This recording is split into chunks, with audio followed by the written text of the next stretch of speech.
Ohms classes, आपके career का सच्चा पथ प्रदर्शक, a premier institute for IIT AIIMS 11th and 12th।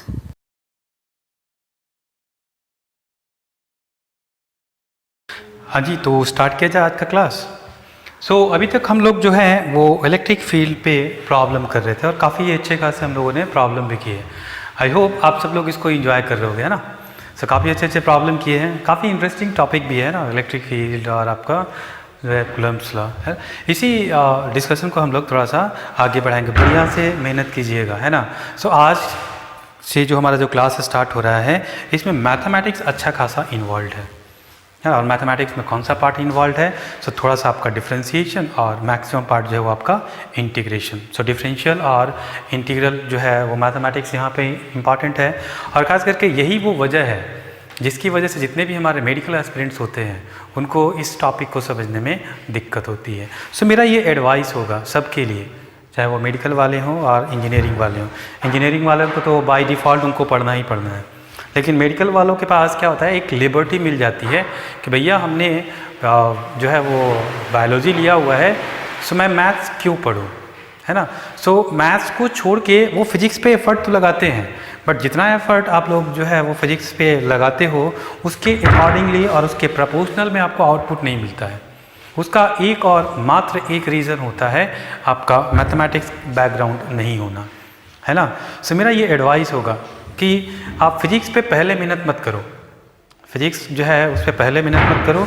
पहले इसका जो मैथमेटिकल जितनी भी चीज़ें हैं जो फिजिक्स को समझने के लिए इम्पॉर्टेंट है, पहले आप उस पर मेहनत करो। जैसे मैंने पहले लिखवाया भी था कि फिजिक्स को समझने के लिए मैथमेटिक्स के कुछ टॉपिक्स हैं जो आपको एकदम से क्लियर होने चाहिए। याद है आप लोगों को, मैंने कुछ टॉपिक्स उसमें बतलाया था, जिसमें से मैंने सबसे पहला जो इंट्रोड्यूस किया था वो था आपका ट्रिग्नोमेट्री। ट्रिग्नोमेट्री आपको अच्छे से आना चाहिए, है ना। दूसरा फिर हम लोगों ने बात किया था कि आपको जो है वो ज्योमेट्री का भी ज्ञान होना चाहिए, क्योंकि इसमें फिजिक्स में ज्योमेट्री भी काफ़ी यूज़ होता है। अलग अलग जगह पे ये एंगल वो एंगल, इसके बराबर वो है, ये थीटा वो थीटा, एट्सेट्रा एट्सेट्रा। फिजिक्स में भी आपका ज्योमेट्री का काफ़ी यूज़ होता है। दो चीज़ें हो गई। तीसरा मैंने क्या बोला था कि मैथमेटिक्स का ग्राफ बहुत इंपॉर्टेंट है, ग्राफ आपको तो आना ही आना चाहिए। मेडिकल वाले ग्राफ से भी भागते हैं, जहाँ पे ग्राफ रहता है in most of the cases आप लोग क्या कर लेते हो, जितने भी हमारे मेडिकल एक्सपीरियंस है वो क्या करते हैं, उसको मेमोराइज कर लेते हैं, है ना, उसको रट लेते हैं कि भैया इसका ग्राफ ऐसा होता है विदाउट एनी लॉजिक, और उसी इक्वेशन में थोड़ा सा चेंज कर देगा वहाँ पे ना गलती होने की प्रोबेबिलिटी काफ़ी हाई हो जाती है। देखने में वो एक्सप्रेशन वैसा ही रहेगा, कहीं पे प्लस की जगह माइनस लगा देगा, पूरा ग्राफ चेंज हो जाता है और उसी में फिजिक्स में निगेटिव जो है आपको मार्क्स मिलता है, क्योंकि ऑब्जेक्टिव एग्ज़ाम है। ऑब्जेक्टिव एग्ज़ाम में आपको लगेगा कि आप सही करके आए हो, बट एक्चुअली में एक्सप्रेशन में थोड़ा सा चेंज था जिसकी वजह से ग्राफ पूरा चेंज हो गया। इसलिए ग्राफ का नॉलेज होना काफ़ी इंपॉर्टेंट है। उसके बाद जो अगला पार्ट आता है वो कैलकुलस आता है। कैलकुलस में आपको डिफरेंशियल पता होना चाहिए और इंटीग्रेशन आपको पता होना चाहिए कि डिफरेंशिएशन हम लोग कैसे करते हैं, इंटीग्रेशन हम लोग कैसे करते हैं। ये मैथमेटिक्स के वो एस्पेक्ट हैं जो फिजिक्स सीखने के पहले आपको सीखना पड़ेगा। यदि ये सब आपको आ गया उसके बाद आप फिजिक्स पे मेहनत करो, और मेरा गारंटी है कि जितना फिजिक्स पे आप मेहनत करोगे उतना प्रोपोर्शनल में आपको आउटपुट मिलेगा, है ना। और बिना इसको किए यदि आप फिजिक्स पे मेहनत करते हो जितना आप मेहनत करोगे उसके प्रोपोर्शनल में आपको फिजिक्स में आउटपुट नहीं मिलेगा। आप चाहो कि मैं इतना मेहनत करूंगा तो ये मेरे को फिजिक्स वाला ये टॉपिक क्लियर हो जाएगा, वो होने के लिए आपके बैकग्राउंड में इतना मैथमेटिक्स तो होना ही होना चाहिए, तभी जाके ये पूरा का पूरा फिजिक्स समझ में आएगा। आज के लेक्चर में जो हम लोग पढ़ने वाले हैं वो है हमारा कंटिन्यूअस चार्ज सिस्टम, जो पूरा का पूरा जो है वो कैलकुलस पे बेस्ड है ना। इसमें पूरा कैलकुलस आपका यूज़ होता है, मतलब डिफरेंशियल भी यूज़ होगा और इंटीग्रेशन का यहाँ पे मैक्सिमम पार्ट यूज़ होगा। जिनको इंटीग्रेशन नहीं आता है उनको ये टॉपिक समझ में नहीं आएगा, है ना। उसमें दोष फिजिक्स का नहीं होगा, उसमें दोष होगा मैथमेटिक्स का। इसका मतलब है कि आपको मैथमेटिक्स नहीं आता, that is why you are not able to understand this physical concept. ये फिजिक्स के कॉन्सेप्ट आप नहीं समझ पा रहे हो, इसके पीछे रीज़न ये है कि आपका मैथमेटिक्स में वो बैकग्राउंड नहीं है। एनीवे, हम लोग आते हैं अब टॉपिक पे। सो इन बातों को ध्यान में रखिएगा, और जैसे ये सब आप करोगे ना, फिजिक्स में आपका इंटरेस्ट बढ़ जाएगा, क्योंकि फिजिक्स में सारी बातें फिर समझ में आने लगेंगी कि इसके बाद ये हुआ, इसके बाद ये हुआ, इसके बाद ये हुआ, कैसे हुआ। जब ये बातें समझ में आने लगती है ना, तो सब्जेक्ट ऑटोमेटिक जो है वो इंटरेस्टिंग हो जाता है। और फिजिक्स से इंटरेस्ट क्यों हटता है? सो केवल और केवल मैथमेटिक्स के लैक के कारण। सो यदि मैथमेटिक्स का नॉलेज आपको है, सो ऑटोमेटिक फिजिक्स में आपका इंटरेस्ट आ जाएगा और फिजिक्स आपका स्ट्रॉन्गेस्ट सब्जेक्ट बन जाएगा, है ना। सो फिजिक्स में जनरली जो खास करके मैं ये बातें सब मेडिकल वालों के लिए बोल रहा हूँ, है ना, क्योंकि मेडिकल वाले को जो है वो मैथमेटिक्स से दूर दूर तक कोई नाता नहीं रहता है, और जनरली सिखलाया भी जाता है कि भैया आप मेडिकल के स्टूडेंट हो, आपको मैथ से क्या लेना देना, है ना। सो मैथ से कोई लेना देना नहीं है। और मैं बोलता हूँ ठीक है, मैथ से लेना देना नहीं है, लेकिन जैसे ही फिजिक्स में आओगे, सो इसमें तो आधा से ज़्यादा तो मैथमेटिक्स है। फिजिक्स कितना होता है, एक इक्वेशन लिखते हैं वो फिजिक्स है, बाकी इक्वेशन को सॉल्व करके आंसर तक पहुँचना तो मैथमेटिक्स है। सो फिजिक्स में देखूँ तो 20 से 30% फिजिक्स होता है, बाकी 70% तो मैथमेटिक्स है। यदि मैथमेटिकल बैकग्राउंड आपके पास नहीं है तो आप फिजिक्स को कैसे समझोगे? आप इक्वेशन तो लिख दोगे लेकिन उसको सॉल्व नहीं कर पाओगे। सो हो गया फिजिक्स टफ। एक्चुअली में फिजिक्स टफ नहीं होता है, वो मैथमेटिक्स के कारण फिजिक्स टफ हो जाता है। इसीलिए मैथमेटिक्स को सीखना ज़रूरी है। जैसे ही मैथमेटिक्स आपका क्लियर हो जाएगा ना, फिजिक्स एकदम से आसान हो जाएगा। फिजिक्स में फिर कोई दम नहीं रहेगा, काफ़ी चीज़ें जो हैं वो सब कुछ स्मूथली मूव करेंगी। क्लियर? सो अच्छे से ध्यान दीजिए और मैथमेटिक्स को पढ़िए, और फिजिक्स को थोड़ा सा interesting, it's not a boring subject, very very interesting subject. Physics काफ़ी इंटरेस्टिंग सब्जेक्ट है, ये बोरिंग सब्जेक्ट नहीं है ना। केमिस्ट्री जैसा बोरिंग नहीं है। केमिस्ट्री में तो ये याद कर लो, वो याद कर लो, यहाँ पे मेमोराइज करने का कोई ऐसा नीड ही नहीं है। बस सोचते जाओ, करते जाओ, अपने आप सारा कुछ होता चला जाएगा, है ना। सो आज हम लोग स्टार्ट करने वाले हैं जो कंटिन्यूअस चार्ज सिस्टम। सो हम लोगों ने जो है, या आप लोगों ने भी पढ़ा होगा, एक चैप्टर था आपके 11th में, सिस्टम ऑफ पार्टिकल्स। और सिस्टम ऑफ पार्टिकल्स में यदि जितने लोग मेरे से पढ़े हुए हैं 11th, सो उन लोगों को पता होगा कि सिस्टम ऑफ पार्टिकल्स में हम लोगों ने सिस्टम को, मतलब आपका जो डिस्ट्रीब्यूशन है सिस्टम में, जो आपके पार्टिकल्स हैं उसके डिस्ट्रीब्यूशन के बेसिस पे हमने सिस्टम को दो पार्ट में बांटा था। एक को मैंने बोला था डिस्क्रीट सिस्टम, और दूसरे को मैंने बोला था कंटिन्यूअस सिस्टम। डिस्क्रीट का मतलब क्या होता है? डिस्क्रीट का मतलब है एक यहाँ, एक यहाँ, एक यहाँ, एक यहाँ। सो ऐसे जो है अलग अलग जगहों पे, मतलब एक पर्टिकुलर पॉइंट पे आपके ऑब्जेक्ट्स रखे हैं, और वैसे कोई यदि हमने सिस्टम मान लिया तो उसको बोलते हैं डिस्क्रीट सिस्टम। और कभी भी हमको डिस्क्रीट सिस्टम पे कुछ भी कैलकुलेशन करना होता है, सो वैसे केसेस में हम लोग कौन सा सिंबल यूज़ करते हैं? ये वाला, है ना, दांत वाला राक्षस, सिग्मा। इसको क्या बोलते हैं? सिग्मा, है ना। सो ये हमारा सिग्मा है। सो ये सिंबल, इसका मतलब होता है एडिशन, समेशन। सो इसको हम लोग यूज़ करते हैं कहाँ पे? जब सिस्टम हमारा कैसा हो? डिस्क्रीट सिस्टम हो। फिर हमने बोला था कि यदि हमको कोई कैलकुलेशन कुछ भी निकालना हो, सो चाहे वो आपका मैकेनिक्स का पार्ट हो, चाहे इलेक्ट्रोस्टैटिक, सब जगह मेथड एक है, इसलिए फिजिक्स आसान है ना। सो जब मेरा सिस्टम कंटिन्यूअस होगा, सो कंटिन्यूअस में हमने बात किया था कि जब भी सिस्टम आपका कंटिन्यूअस हो, सो कंटिन्यूअस में एडिशन के लिए हम लोग ये सिंबल यूज़ करते हैं, है ना। इसको बोलते हैं इंटीग्रेशन। और मैंने इसको बताया भी था कि एक्चुअली ये ट्रांसफॉर्मेशन है इसका, है ना। इसको इधर की तरफ खींचो, इसको इधर की तरफ खींचो, सो ये ऐसे खींचोगे, सो खींचते खींचते ये बन गया ये, और यही आपका समेशन है, और इसको बोलते हैं हम लोग इंटीग्रेशन। सो अच्छे से दिमाग में बिठा लो। सो ये हो गया डिस्क्रीट सिस्टम के लिए, और ये हो गया कंटिन्यूअस सिस्टम के लिए। दिमाग में बैठा होना चाहिए।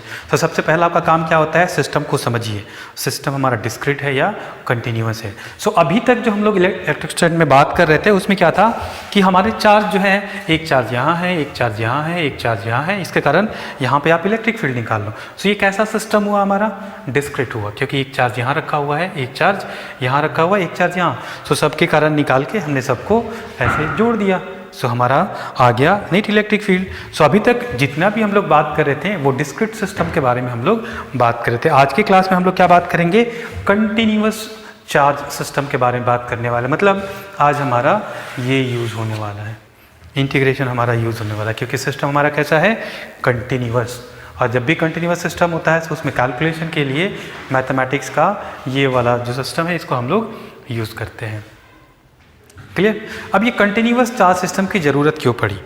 सो हम लोग जनरली जो है आपका पूरा इलेक्ट्रोस्टैट हो या आपका इलेक्ट्रोडायनेमिक्स हो, इसमें हम लोग बार बार जो है वो कंडक्टर के बारे में बात करते हैं, है ना। सो जैसे ही आपके पास एक कंडक्टर है और कंडक्टर पे आपने जैसे ही कुछ चार्ज रखा, सो वो चार्ज एक पॉइंट पे लोकेटेड नहीं होगा, वो क्या करेगा, डिस्पर्स हो जाएगा, वो पूरा का पूरा बिखर जाएगा।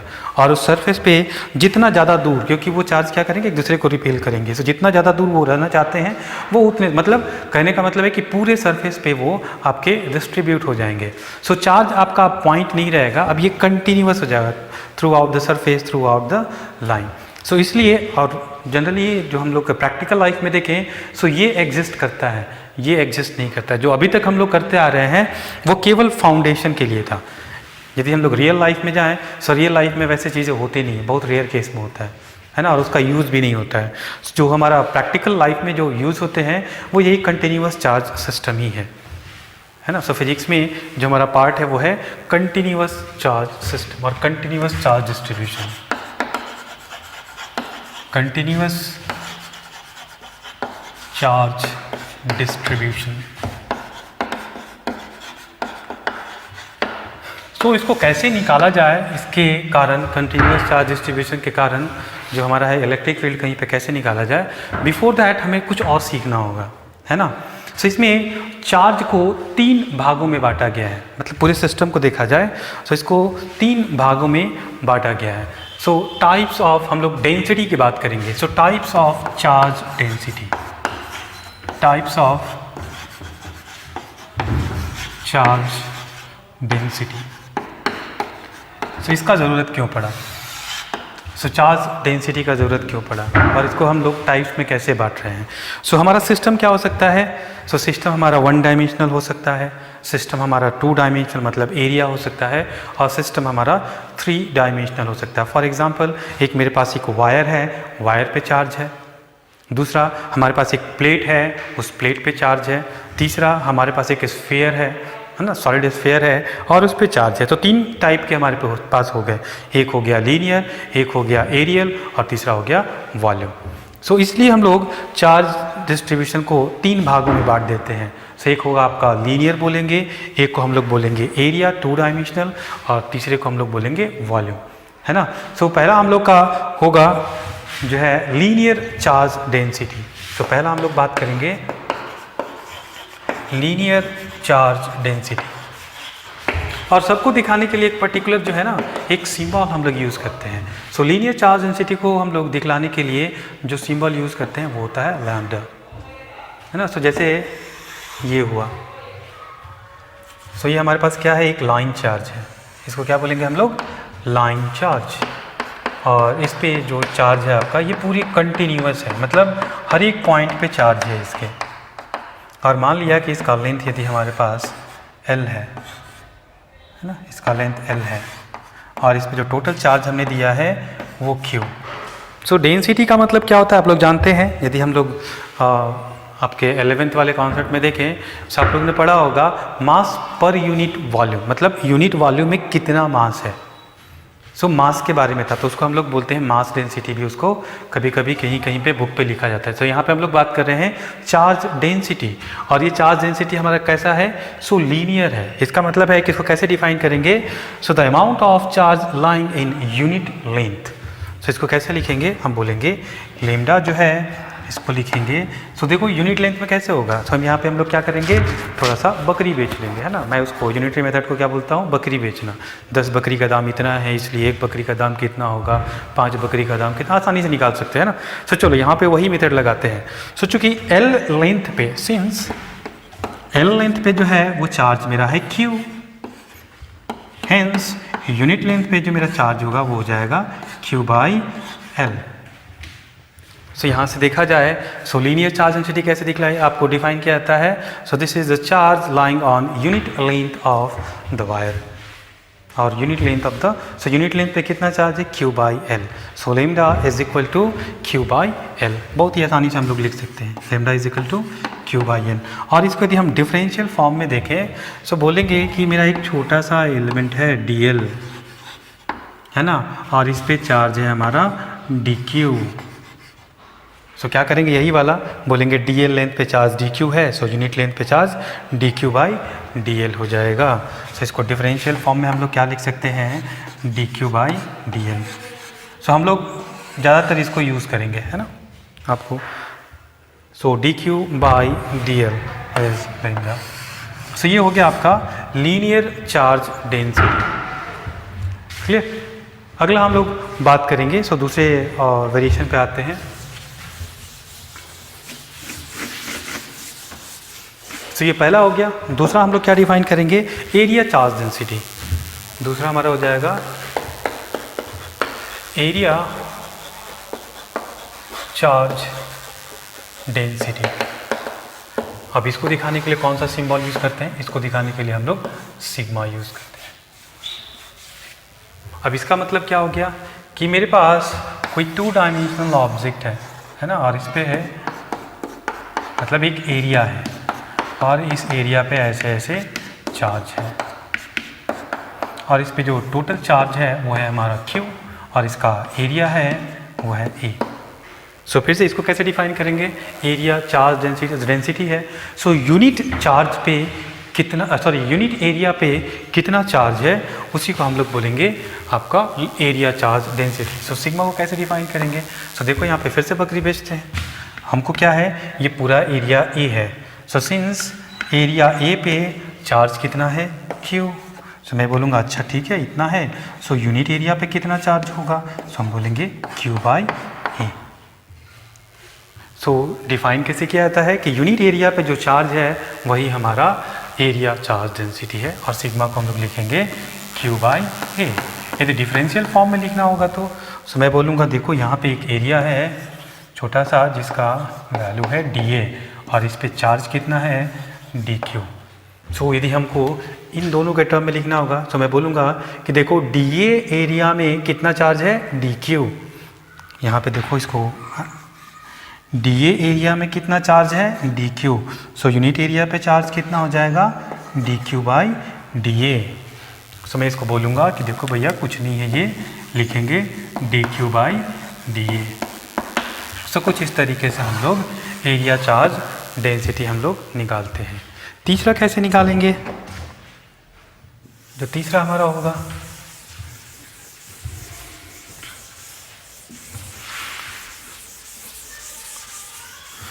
जो तीसरा चार्ज डेंसिटी होता है वो होता है हमारा वॉल्यूम चार्ज डेंसिटी। तीसरा हम लोग क्या डिफाइन करेंगे, वॉल्यूम चार्ज डेंसिटी। और आप लोग जानते हो जब भी हम लोग वॉल्यूम वाला बात करते हैं तो हम लोग किससे डिनोट करते हैं, रो से, है ना। सो मेरे पास एक बॉडी है जिसका वॉल्यूम है V और इस पे जो चार्जेस हैं वो पूरे वॉल्यूम में डिस्ट्रीब्यूटेड है ना। और इस चार्ज का वैल्यू लेट से है this charge is going to be Q। So unitary method फिर से लगाते हैं, बकरी बेचने वाला 10 बकरी का दाम इतना उतना। तो लिखते हैं कि सिंस V वॉल्यूम में कितना चार्ज है Q, इसलिए यूनिट वॉल्यूम में कितना चार्ज होगा, सो भैया Q बाई V। सो यदि हम इस डेफिनेशन को देखें कि यूनिट वॉल्यूम में हमारा कितना चार्ज है उसको हम लोग रो बोलते हैं। सो रो को कैसे डिफाइन करेंगे, सो Q बाई V। यदि इसको डिफरेंशियल फॉर्म में डिफाइन करना होगा तो क्या बोलेंगे कि देखो मेरे पास एक वॉल्यूम है, इस वॉल्यूम का वैल्यू है डिफरेंशियल फॉर्म में dV और इस वॉल्यूम में चार्ज कितना है हमारा dQ। सो हम क्या बोलेंगे, dV वॉल्यूम में dQ चार्ज है, dV वॉल्यूम में dQ चार्ज है, इसलिए यूनिट वॉल्यूम में dQ बाई dV चार्ज होगा और यही मेरा वॉल्यूम चार्ज डेंसिटी हो जाएगा। तो मैं बोलूँगा कि this is going to be dQ by dV। So कुछ इस तरीके से हम लोग इसको ऐसे लिखेंगे। सो ये हो गया वॉल्यूम चार्ज डेंसिटी। क्लियर है। तो काफ़ी सिंपल है। सो पहले हमको यहाँ पे कंटिन्यूस चार्ज सिस्टम पे काम करने के लिए ये 3 टर्म हमको पहले पता होना चाहिए कि हमारा जो चार्ज डिस्ट्रीब्यूशन है वो कैसा है, लीनियर है या एरिया वाला है या फिर आपका वॉल्यूम है। ये आइडेंटिफाई आप कर लिए, सो हम लोग अगले स्टेप की तरफ चलते हैं।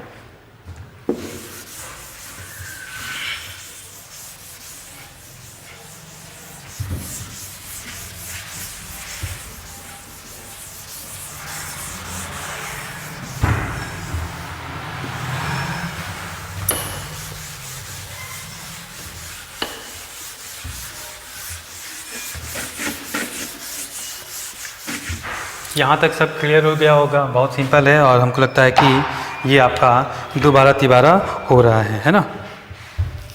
सो अभी जो हम लोग टॉपिक आगे करने वाले हैं उसमें लिखेंगे electric field. Electric field due to continuous charge system. Continuous charge system ये हमारा टॉपिक है अभी का। सो मेरे पास एक बॉडी दिया हुआ है ना, कोई भी बॉडी हो सकता है, आपका लीनियर भी हो सकता है, मैंने ऐसे ही दिखला दिया है, 2D भी हो सकता है, वो डिपेंड करता है कि हमारा चार्ज डिस्ट्रीब्यूशन कैसा है। सो मैं यहाँ पे केवल समझने के लिए जो है एक ऐसा हमने बॉडी बना दिया जिस पे चार्ज हमको दिया हुआ है Q। अब इस बॉडी के कारण एक पॉइंट है P, इस पॉइंट P पे आपको जो है वो इलेक्ट्रिक फील्ड निकालना है। सो भैया ये तो अभी तक जो हम लोगों ने पढ़ा है, सो कूलम्ब्स लॉ का हमारा पास आगे जो था वो फॉर्मेशन था कि कूलम्ब्स लॉ में क्या बोला गया था कि पॉइंट चार्ज होना चाहिए। अब ये तो पूरा डिस्ट्रीब्यूटेड है, सो डायरेक्टली उस कॉन्सेप्ट को हम लोग यहाँ पे नहीं लगा सकते, इसलिए यहाँ पे हम लोग बात करते हैं डिफरेंशियल कैलकुलस का, जिसमें हम एक बहुत ही टाइनी छोटा जो है ना, सो टाइनी एक पार्टिकल लेते हैं और जिसे बोलते हैं कि बहुत ही स्मॉल जो है वो उसका एरिया है। सो उसको क्या बोलते हैं कि this is going to be act like a point because is very very small. So इसमें से हम लोग क्या करेंगे, एक छोटा सा एलिमेंट ले लेंगे है ना, और उस छोटे एलिमेंट के कारण, वो छोटा एलिमेंट जो है उस छोटे एलिमेंट के कारण हम लोग यहाँ पे इलेक्ट्रिक फील्ड निकाल सकते हैं। बिकॉज छोटा एलिमेंट को हम लोग कैसे ट्रीट करेंगे, पॉइंट की तरह, और यदि उसको हम पॉइंट की तरह ट्रीट कर सकते हैं सो वहाँ पे अपना कूलम्ब्स लॉ भी लगा सकते हैं। सो हम लोग क्या करेंगे कि हम लोग यहाँ पे एक छोटा सा एलिमेंट ले लेंगे है ना, और मान लिया कि इस पे चार्ज हमारा dq है, और इसके कारण तो यहाँ से हम लोग क्या करेंगे, एक यहाँ से लाइन ड्रॉ करेंगे, यहाँ पे एक लाइन ड्रॉ करेंगे, स्ट्रेट लाइन। सो ऐसे जो आपका पॉइंट आएगा और इस डिस्टेंस को हम लोग बोलेंगे r, और इस चार्ज के कारण यहाँ पे इलेक्ट्रिक फील्ड, चूँकि ये पूरा एलिमेंट हमारा नहीं है, ये पूरा जो बॉडी है वो नहीं है, एक छोटा सा एलिमेंट है। सो नेट इलेक्ट्रिक फील्ड यदि E है, सो मैं बोलूँगा छोटे से एलिमेंट के कारण बहुत छोटा सा इलेक्ट्रिक फील्ड निकालेंगे, and we are going to call that electric field as DE।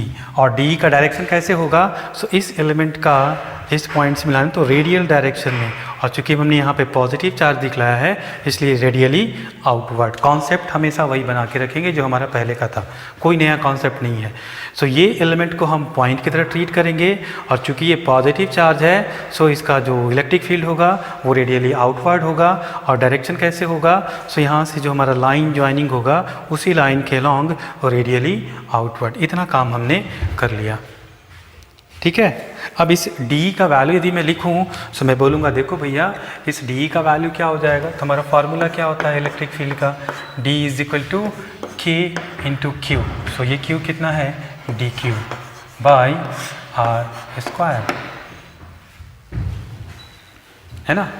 सो ऐसे करके हम लोग क्या करेंगे, ऐसे बहुत छोटे छोटे एलिमेंट निकालेंगे और सबके कारण यहाँ पे हम लोग क्या करेंगे, इलेक्ट्रिक फील्ड निकाल लेंगे। सो नेट इलेक्ट्रिक फील्ड को क्या बोलेंगे, और वो सब निकाल के उसको जोड़ लेंगे, और चूंकि कंटिन्यूअस है तो जोड़ने का तरीका इंटीग्रेशन। सो छोटे छोटे एलिमेंट के कारण हम लोग DE निकालेंगे और सारे DE इसको हम लोग जोड़ देंगे, और इसको जैसे ही जोड़ेंगे तो हमारा हो जाएगा ये formula K into DQ by r square, और इसको आप लिख सकते हो K integral of DQ by r square. ये हो गया हमारा mathematical form, scalar form in fact, कि हम ऐसे वैल्यूज़ को निकाल सकते हैं। अब चूंकि हमारा इलेक्ट्रिक फील्ड जो है वो एक वेक्टर क्वांटिटी है, सो मैं अब इसको वेक्टर के फॉर्म में दिखलाने वाला हूँ। सो ये मेरा D जो है एक वेक्टर क्वांटिटी है, सो वेक्टर क्वांटिटी है तो इसका डायरेक्शन होगा। और यदि हमने यहाँ पे जो है कुछ कार्टेशियन कोऑर्डिनेट सिस्टम हमने डिफाइन कर रखा है, सो इसको जो है वो कुछ कंपोनेंट होंगे, इसको कंपोनेंट के फॉर्म में भी लिखा जा सकता है ना। सो I हैट J हैट और K हैट के टर्म में इसका X कंपोनेंट, Y कंपोनेंट और Z कंपोनेंट। सो यदि हम इसको वेक्टर के फॉर्म में लिखें सो वेक्टर को फॉर्म में लिखें, सो this is x, this is y and this is z। सो इसके 3 कंपोनेंट होंगे। इस डायरेक्शन में हो जाएगा हमारा dx, इस डायरेक्शन में हो जाएगा dy और इस डायरेक्शन में हो जाएगा dez, है ना। सो इसके लिए हम वेक्टर फॉर्म में लिखें, सो इस d को लिख सकते हैं हम लोग, so de is equal to बोलेंगे देखो dex i hat x direction में plus dey j hat plus dez k hat, क्योंकि किसी वेक्टर को हम लोग ऐसे रिजॉल्व कर सकते हैं तीनों डायरेक्शन में, x, y और z के डायरेक्शन में, फिर उसको हम लोग वेक्टर फॉर्म में ऐसे लिख सकते हैं। So vector de is equal to dex i hat j hat और k हैट। अब देखो यहाँ से यदि हमको इंटीग्रेशन निकालना होगा, सो इंटीग्रेशन में क्या हो जाएगा हमारा, so this vector e is equal to this is going to be integral of dex i hat plus integral of dey j hat plus integral of dez k hat. और हम इसको क्या बोल लेंगे, सभी हम लोग नोमेनक्लेचर लिखेंगे। देखो भैया इसको इंटीग्रेट करेंगे, so net electric field in x direction, so हम कैसे बोलते हैं कि ये कुछ नहीं है, Ex is equal to integral of dx। और क्या लिखेंगे, Ey is equal to integral of dey। और फिर क्या लिखेंगे, Ez is equal to integral of dez। और इन्हीं के फॉर्मेशन में यदि मैं फिर से यहाँ पे E को लिखूँ तो मैं क्या लिखूँगा कि देखो भैया जो मेरा E है वो अब हो गया Ex i hat plus Ey j hat plus Ez k hat. So कुछ ये जो है ये मेथडोलॉजी है जिसको आपको फॉलो करना है कहीं पे भी कोई भी इलेक्ट्रिक फील्ड निकालना हो कंटिन्यूअस चार्ज सिस्टम के कारण। सो सबसे पहले क्या करना है उस बॉडी का, सो मैं इसके लिए आपको एक जो है स्टेप्स भी देता हूँ। सो आप अगला हेडिंग क्या लिखोगे, सो स्टेप्स फॉर कैलकुलेटिंग। सो मैं यहाँ पे लिख रहा हूँ, एक एक स्टेप्स के बारे में हम लोग बात करेंगे।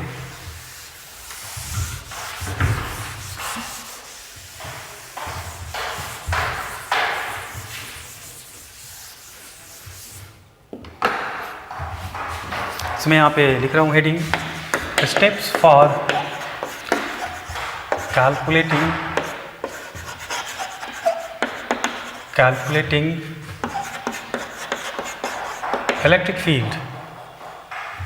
Electric field due to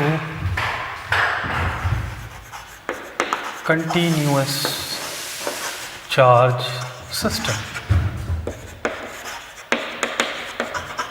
continuous charge system के कारण इलेक्ट्रिक फील्ड यदि निकालना हो तो हमारा स्टेप क्या होगा, how we are going to proceed. So पहला स्टेप मैं लिखवाऊंगा नहीं, ध्यान से सुनिएगा एक एक स्टेप को, बहुत सिंपल सा स्टेप है। सो पहला स्टेप क्या है, आपको पहला स्टेप क्या करना है, जहाँ भी आपको कंटिन्यूअस चार्ज, और मैं आगे के जितने भी मैं निकालूंगा I am going to follow each and every step, है ना, सारे स्टेप्स को मैं फॉलो करूँगा। सो पहला स्टेप क्या होगा, यू हैव टू आइडेंटिफाई।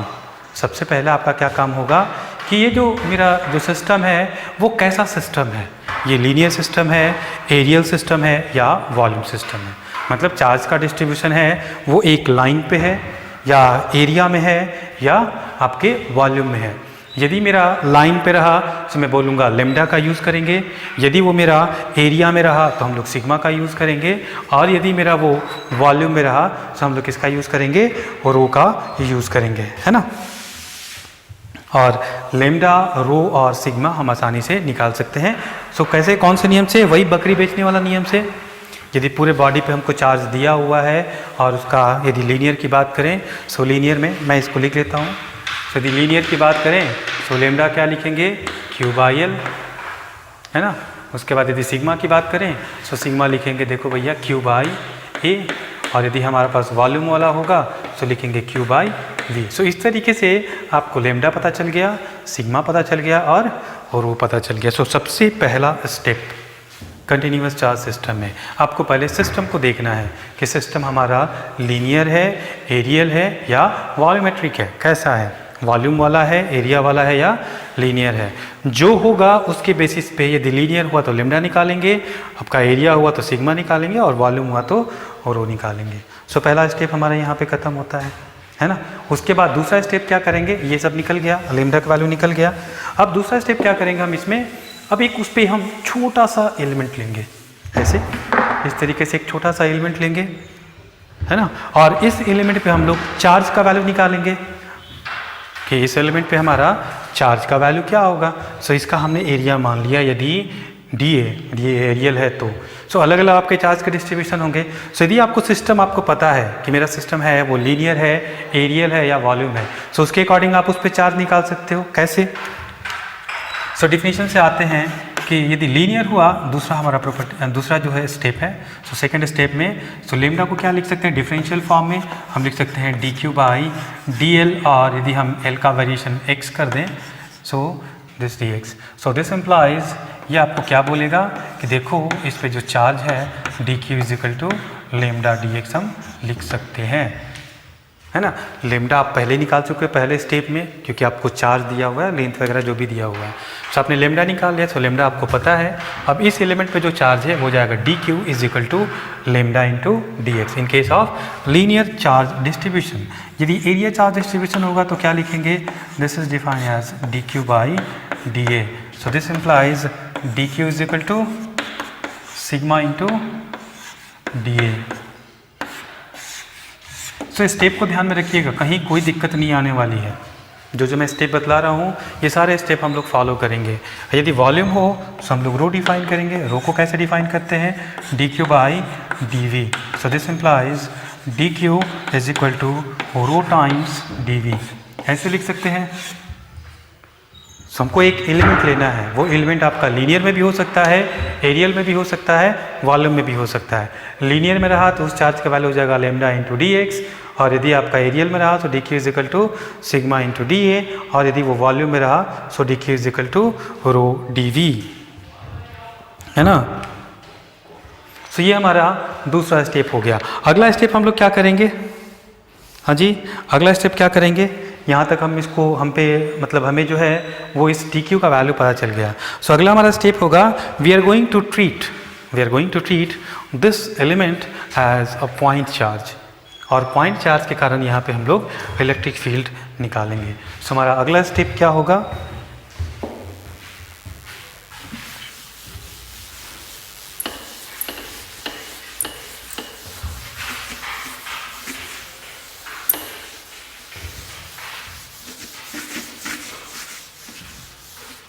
जो हमारा तीसरा स्टेप होगा,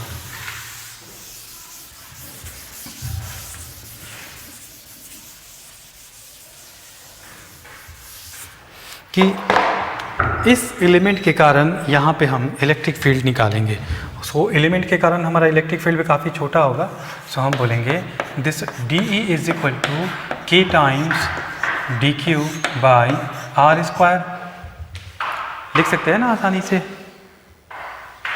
के times D Q by R square, यही होता है हमारा K Q by R square electric field का। अब ये डी क्यू आपका डिपेंड करेगा कि सिस्टम कैसा है। सो डी क्यू का वैल्यू हम लेमडा डी एक्स भी लिख सकते हैं, लेमडा डी ए भी ले सकते हैं, और लेमडा डी वी भी ले सकते हैं, वो कैसा सिस्टम है। उसके बाद जो अगला आपका स्टेप होगा, नेक्स्ट स्टेप जो होगा, ये था हमारा थर्ड था। फोर्थ स्टेप में क्या करेंगे, we are going to find out the relation of this R. और जनरली आपको इन्फॉर्मेशन दिया रहता है यहाँ से इस बॉडी पे नॉर्मल का ये डिस्टेंस सपोज ए दिया हुआ है, और this angle is let's say theta. So अगला जो स्टेप होगा, we have to find out a relation between this A, theta and R. अलग अलग केसेस में जहाँ पे जैसा होगा हम लोग देखेंगे कि कैसा होगा। सो चौथे स्टेप में क्या होगा, we have to find out the relation between this R, this theta and this A. Clear. अब इस E का, चूंकि अब ये एक वेक्टर क्वांटिटी है, सो इस वेक्टर क्वांटिटी को हम लोग क्या करेंगे, पांचवा स्टेप हमारा क्या होगा, है ना। और इसमें ध्यान दीजिएगा, जैसा मैंने यहाँ पे बोला था कि यदि ये चार्ज पॉजिटिव होगा तो रेडियली आउटवर्ड, और यदि ये निगेटिव रहा तो रेडियली इनवर्ड इसका डायरेक्शन होगा। क्लियर। तो हमारा अगला स्टेप क्या होगा कि अगले स्टेप में चूंकि हमारा जो DE है वो एक वेक्टर क्वांटिटी है, सो हम इसको क्या करेंगे, तीनों जो है जहाँ पे जैसा सिचुएशन होगा, यदि 2 डायमेंशनल रहा तो 2 डायमेंशनल करेंगे, 1 डायमेंशनल रहा तो 1 डायमेंशनल, और जैसा भी रहेगा। यदि 2 डायमेंशनल और 3 डायमेंशनल है तो उसको क्या करेंगे हम लोग, और रिजॉल्व करेंगे। रिजॉल्व करने के पीछे लॉजिक क्या होता है, आप देखोगे कंटिन्यूस चार्ज सिस्टम में सो कहीं ना कहीं बहुत सारे केसेस में आपको सिमेट्री मिल जाएगा, बहुत सारे केसेस में आपको क्या मिलेगा, सिमेट्री मिल जाएगा। और जैसे ही उस इलेक्ट्रिक फील्ड को आप रिजॉल्व करोगे ना, सो कुछ ऐसे कंपोनेंट्स होते हैं वो सिमेट्री के कारण वो नलीफाई हो जाते हैं और आपका जो कैलकुलेशन है वो काफ़ी सिंपल हो जाता है। इसलिए हम लोग प्रेफर करते हैं कि जो भी हमारा इलेक्ट्रिक फील्ड हो उसको कुछ पर्टिकुलर डायरेक्शन में आप उसको और रिजॉल्व कर लो। कोई एक पर्टिकुलर डायरेक्शन को x मान लो और उसके परपेंडिकुलर वगैरह में आपका y और z होगा, जहाँ पे हमारा सिमेट्री के कारण कुछ कंपोनेंट्स एक दूसरे को नलीफाई कर लेते हैं और हमारा कैलकुलेशन हो जाता है ईजी। क्लियर। सो रिजॉल्व के बाद हमारा जो पार्ट होगा सो हमारा क्या निकलेगा, DEx, DEy और DEz। उसके बाद क्या करेंगे हम इसको, उस E को हम लोग क्या करेंगे, जो भी आपका पार्ट आएगा, यदि आपका कुछ E आएगा सो DE का नेट जो वैल्यू आएगा तो हमको E निकालने के लिए क्या करना होगा, इंटीग्रल ऑफ DE कर देना होगा और जाके हमको जो है वो इलेक्ट्रिक फील्ड मिल जाएगा। और ये इलेक्ट्रिक फील्ड आपको कैसे मिलेगा, सो ये इलेक्ट्रिक फील्ड निकालने के लिए you have to apply the concept of integration. मतलब यहाँ पे इंटीग्रेशन बहुत ही ज़रूरी है, मतलब इंटीग्रेशन आपको तो अच्छे से आना चाहिए। अब स्टार्ट करते हैं हम लोग और देखते हैं कि हमारे पास स्टार्ट करेंगे एक जो है ना, एक से स्टार्ट करेंगे और इसमें चीज़ों को कॉम्प्लिकेट करते चले जाएंगे, स्ट्रक्चर को और आपके ज्योमेट्री को कॉम्प्लिकेट करते चले जाएंगे और फिर वहाँ पे हम लोग 11th का भी जो है फिजिक्स लेके आएंगे और ये भी रहेगा, कंटिन्यूस चार्ज सिस्टम भी रहेगा और फिर सबका देखेंगे कैसा कैसा। सो काफ़ी इंटरेस्टिंग होने वाला ये टॉपिक आगे में बहुत मज़ा आएगा, क्योंकि इसमें 11th का फिजिक्स भी रहेगा और आपका ये इलेक्ट्रिक फील्ड भी रहेगा, मैथमेटिक्स भी, सब कुछ रहेगा, है ना। सो इसलिए इस टॉपिक में काफ़ी जो है वो मज़ा आने वाला है। सो हम लोग स्टार्ट करते हैं काफ़ी सिंपल से केस से, जिसमें हम लोग इस कॉन्सेप्ट को अच्छे से समझ सकें। सो उसके लिए हम लोग पहला जो लेंगे वो लेंगे, यहाँ पर आप हेडिंग लिखोगे electric field. So electric field due to linear charge element on its axial point। so इसके axial point पे on its axial point, so axial point पे इसका जो है वो इलेक्ट्रिक फील्ड कैसा होगा। सो देखो मैं डायग्राम बना रहा हूँ। सो मेरे पास एक लीनियर चार्ज एलिमेंट है, एक लीनियर चार्ज एलिमेंट है जिस पे चार्ज हमको दिया हुआ है, पॉजिटिव चार्ज है और लेट्स से इसका लेंथ भी हमको दिया हुआ है। So this is L। Clear. और बोला क्या है कि इस पे जो चार्ज है वो हमको Q दिया हुआ है। सो इसके कारण आप क्या करो, यहाँ पे आप इलेक्ट्रिक फील्ड हमको बतला दो। मैं थोड़ा सा और इजी लेता हूँ, यहाँ पे आप बतला दो पॉइंट P पे इलेक्ट्रिक फील्ड बतला दो जिसका डिस्टेंस इस एंड से E है ना।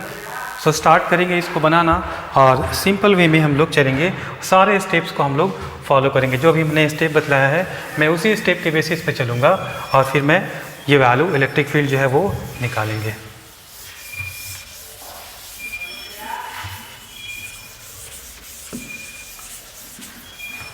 सो चलिए, पहला स्टेप क्या था, पहले हमको आइडेंटिफाई करना था कि ये डिस्ट्रीब्यूशन कैसा है, लीनियर है, एरिया है या वॉल्यूम है। सो आपको देख के सीधा पता चल रहा होगा कि ये हमारा लीनियर चार्ज डेंसिटी है। आइडेंटिफाई कर लिया ये लीनियर है। सो लीनियर के लिए हमको क्या डिफाइन करना पड़ेगा, लेमडा डिफाइन करना पड़ेगा। सो इसमें हम लोग क्या यूज़ करेंगे, और लेमडा सिंबल यूज़ करेंगे। क्लियर। अब फिर उसके बाद दूसरा स्टेप में क्या था, we have to find out the lambda. Lambda का वैल्यू हमको निकालना था, तो लेमडा का वैल्यू कैसे निकालेंगे। सो देखो यहाँ पे दिया हुआ है L लेंथ पे कितना चार्ज है, Q। तो बोलेंगे सिंस L लेंथ पे चार्ज है Q, हेंस यूनिट लेंथ पे चार्ज हो जाएगा Q/L, और जो चार्ज यूनिट लेंथ पे होता है वही हमारा लेमडा होता है. So we have calculated the value of lambda as Q/L. So ये वैल्यू हमको पता चल गया. सो सेकेंड स्टेप भी हमने कर लिया, लेमडा का हमने वैल्यू निकाल लिया. थर्ड स्टेप में क्या था, अब आपको एक एलिमेंट लेना है ना, और उस एलिमेंट को, तो मैं यहाँ पे अब एक एलिमेंट लूँगा. सो चूँकि ये लीनियर है, सो लीनियर में मैं एलिमेंट क्या लूँगा, एक कोई dx. सो लीनियर में dx, एरियल में dA और वॉल्यूम में dV. सो ये मैं ले लूँगा dx, और इसका डिस्टेंस जो है मेरे पॉइंट से कितना डिस्टेंस होगा, x डिस्टेंस पे हमने एक एलिमेंट ले लिया. सो अगला जो स्टेप था, we have to take an element at some distance from the point, from the given point. So इस पॉइंट से किसी जहाँ कोई भी एक एलिमेंट लो और इसका डिस्टेंस देख लो. तो यहाँ से x डिस्टेंस पे हमको एक एलिमेंट मिला जिसको हमने लिया है dx. अगला स्टेप क्या था, इस एलिमेंट पे हमको चार्ज निकालना है. सो मान लिया कि इस एलिमेंट पे मेरा चार्ज है dq. सो कैसे लिखते हैं, सो फार्मूला से हम लोग क्या लिखते हैं कि lambda is also defined as dq/dx. So this dq is going to be lambda times dx. So हम इसको ऐसे लिख सकते हैं, dq is equal to lambda times dx. So हमको जो है वो dq भी निकल गया, अगला स्टेप भी हो गया, dq निकाल लिया. उसके बाद क्या बोला, उसके बाद अगला स्टेप था कि इस dq को और इस एलिमेंट को हम लोग पॉइंट चार्ज ट्रीट करते हुए इसके कारण यहाँ पे इलेक्ट्रिक फील्ड कैलकुलेट करेंगे. क्लियर. सो इसको हम लोग पॉइंट चार्ज की तरह ट्रीट करेंगे और इसके कारण यहाँ पे इलेक्ट्रिक फील्ड निकालेंगे. सो यदि ये पॉइंट चार्ज है, सो इस चार्ज का वैल्यू के कारण यदि हम लोग यहाँ पे इलेक्ट्रिक फील्ड निकालें, so this is the direction of electric field. और चूंकि ये एलिमेंटल है, so we are going to call it DE, है ना. और यदि हम इसका स्केलर वैल्यू कैलकुलेट करें, so we have to calculate the value of DE. So इस एलिमेंट के कारण यहाँ पे हम लोग इलेक्ट्रिक फील्ड कैलकुलेट करने वाले हैं. सो इलेक्ट्रिक फील्ड का फार्मूला क्या होता है, K इंटू Q/r². तो चलो लिखते हैं इसी बेसिस पे. सो K इंटू Q/r, r मतलब ये डिस्टेंस पॉइंट से इस चार्ज का distance, this is x. So this is x². Simple. अब क्या करेंगे, देखो भैया हमने dq निकाल रखा है. सो dq का वैल्यू है लेमडा dx. सो K लेमडा dx/x². अब बोलेंगे देखो भैया हमने लेमडा का वैल्यू भी निकाल रखा है Q/L. तो मैं बोलूँगा K Q dx/L x². अब ये आ गया d, है ना. अब अगला स्टेप क्या होता है कि यदि आपने d निकाल लिया, सो आप इसको रिजॉल्व करोगे अलग अलग डायरेक्शंस में, है ना. और इसमें एक कंडीशन और आपको ध्यान रखना है, जहाँ पे ज़रूरत हो वहीं पे इसको रिजॉल्व करेंगे. सब जगह इसको ज़रूरत नहीं है. जहाँ पे हमको लगेगा कि यहाँ पे इसको रिजॉल्व करना चाहिए ताकि हमारे कुछ कंपोनेंट जो सिमेट्री से है. सो आप देखो हर एक एलिमेंट के कारण E का डायरेक्शन यहीं पे होगा. कोई ऐसा एलिमेंट नहीं है जिसके कारण हमारा डायरेक्शन चेंज हो रहा हो और उसका कंपोनेंट एक दूसरे को कैंसिल आउट करें. सो यहाँ पे हमको इसको रिजॉल्व करने की कोई ज़रूरत नहीं है. सो हम लोग डायरेक्टली इसको क्या करेंगे, सम करेंगे. सो डायरेक्टली सम करके हम लोग इसके वैल्यूज़ को निकालेंगे. सो हम लोग डायरेक्टली इसका वैल्यू कैसे निकलेगा, सो हम लोग निकालेंगे. देखो भैया E जो है, इसके बाद मैं लिखता हूँ. तो बोलेंगे E को कैसे लिखेंगे, सो छोटे छोटे एलिमेंट के कारण ये जो आपका इलेक्ट्रिक फील्ड है ना, सो इस इलेक्ट्रिक फील्ड को हम जोड़ देंगे. सो बोलेंगे electric field this is DE. और चूंकि सबके कारण आपका रेडियली जो है वो आउटवर्ड होगा, तो सबका डायरेक्शन सेम होगा, तो इसको सिंपली हम लोग जोड़ सकते हैं.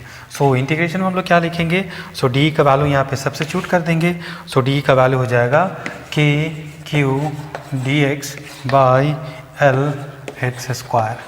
ये हमारा E का वैल्यू आ गया. सो चलो अब क्या करेंगे, इंटीग्रेशन में हमारा पहला स्टेप होता है कि इंटीग्रेशन के अंदर जितने भी कांस्टेंट है उसको बाहर ले लो. So K constant, Q constant, L constant. So मैं ले लूँगा K Q/L. और इंटीग्रेशन में क्या रह जाएगा, केवल वेरिएबल dx/x, है ना. अब देखो ये x का वेरिएशन कहाँ से होगा. सो आप चार्ज यहाँ से लेके यहाँ तक चार्ज है, इस पूरे चार्ज के कारण आप कैलकुलेट करने वाले हो.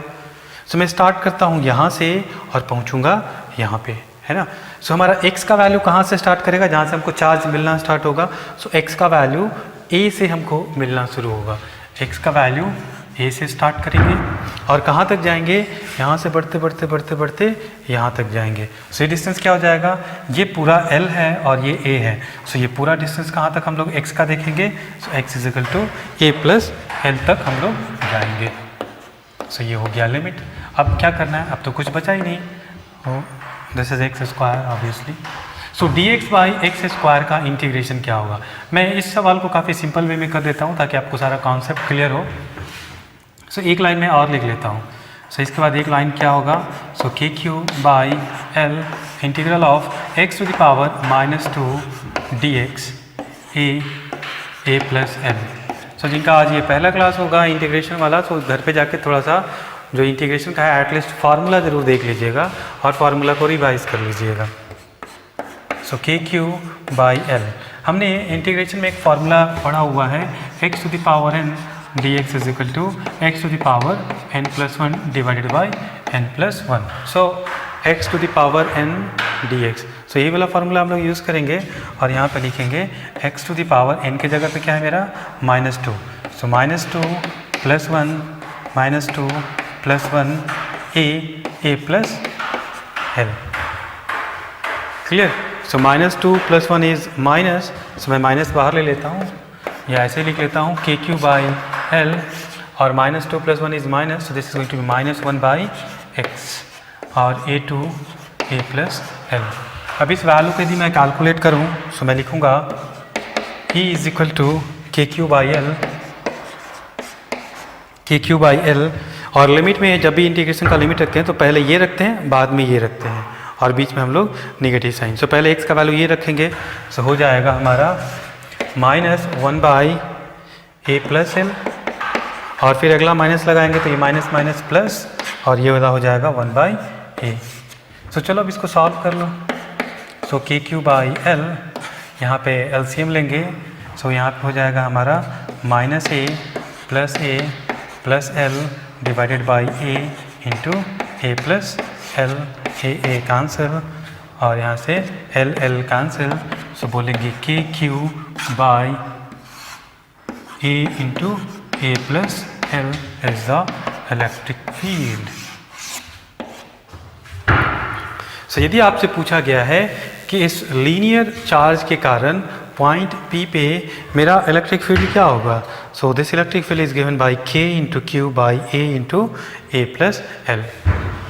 सो काफ़ी जो है ना स्ट्रेट फॉरवर्ड था ये सवाल कराने के पीछे लॉजिक था कि आपको जितने भी मैंने स्टेप्स बताएं कि आपको इलेक्ट्रिक फील्ड किसी कंटिन्यूअस चार्ज सिस्टम के कारण किसी पॉइंट पे कैसे निकालना है, सो उसका प्रोसीजर क्या होगा। सो उसका प्रोसीजर कैसे होगा, सो सबसे पहले हम लोग, मैं फिर से रिपीट कर रहा हूँ because this is going to be very very important और आगे के लेक्चर्स में मैं वही सारे प्रोसीजर को फॉलो करूँगा विदाउट टॉकिंग, है ना। सो बिना बोले मैं सारे काम करूँगा और सारे स्टेप्स को आपको इनहेरेंट वे में आपको देखना होगा कि मैं क्या क्या कर रहा हूँ। सो मैं वही सारे स्टेप करूँगा जो मैंने यहाँ पे भी लिखवाया है। पहला काम मैं आइडेंटिफाई करूँगा चार्ज को कि मेरा चार्ज जो है वो लीनियर है, एरियल है और वॉल्यूम है। सो जो भी होगा उसके अकॉर्डिंग मेरा डिफाइंड होगा लेमडा रो या लेमडा सिग्मा या रो। क्लियर। अगला स्टेप में हो जाएगा कि we have to calculate the value of lambda sigma और रो। हमें क्या करना होगा, लेमडा का या रो का या सिग्मा का वैल्यू कैलकुलेट करना होगा।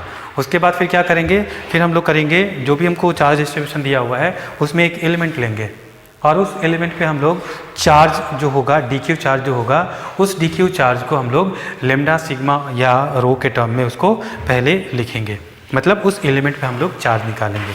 अब उस एलिमेंट को हम लोग पॉइंट चार्ज की तरह ट्रीट करेंगे। पॉइंट चार्ज की तरह ट्रीट करने के बाद उस चार्ज के कारण जहाँ भी हमको निकालना होगा वहाँ पे हम इलेक्ट्रिक फील्ड निकाल सकते हैं। और इस पे ये ध्यान देते हुए निकालेंगे कि जो मेरा एलिमेंट है और जो मेरा चार्ज डिस्ट्रीब्यूशन दिया हुआ है वो पॉजिटिव चार्ज है या निगेटिव चार्ज है। यदि पॉजिटिव चार्ज हुआ so electric field radially outward और यदि निगेटिव चार्ज हुआ सो रेडियली इनवर्ड, है ना। सो अपना इलेक्ट्रिक फील्ड निकाल लेंगे। अब चूंकि एलिमेंट के कारण निकाल रहे हैं सो इलेक्ट्रिक फील्ड को हम लोग क्या देंगे, DE लिखेंगे। क्लियर। DE का वैल्यू हम लोगों ने लिख लिया।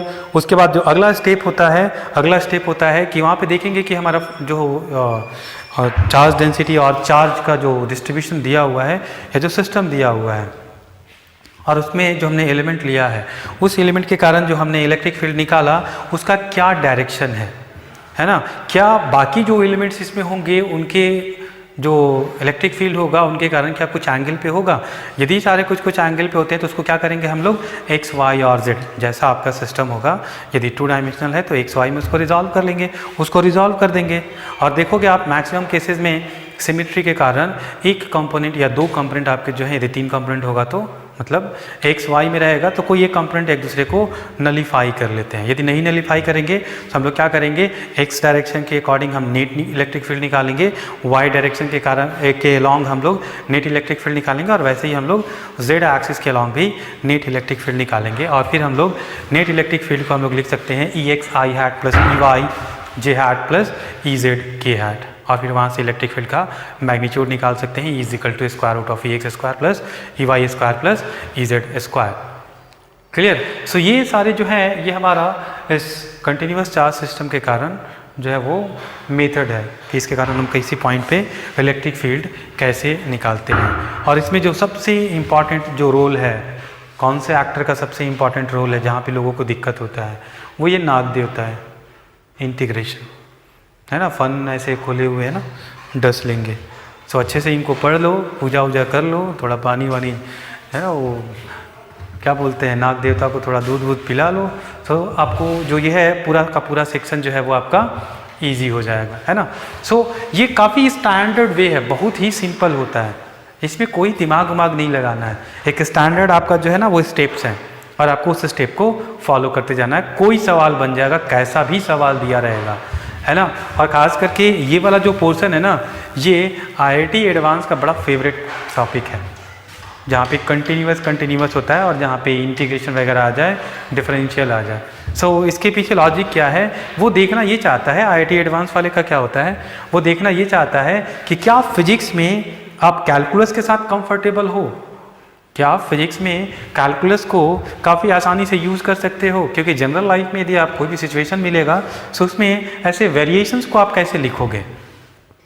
तो ये जो वेरिएशंस है, इस वेरिएशंस को लिखना बहुत इंपॉर्टेंट है और यही रिक्वायरमेंट होता है IIT एडवांस का कि आप वेरिएशंस को मैथमेटिकल फॉर्म में आपको लिखने आता है कि नहीं, with the help of calculus.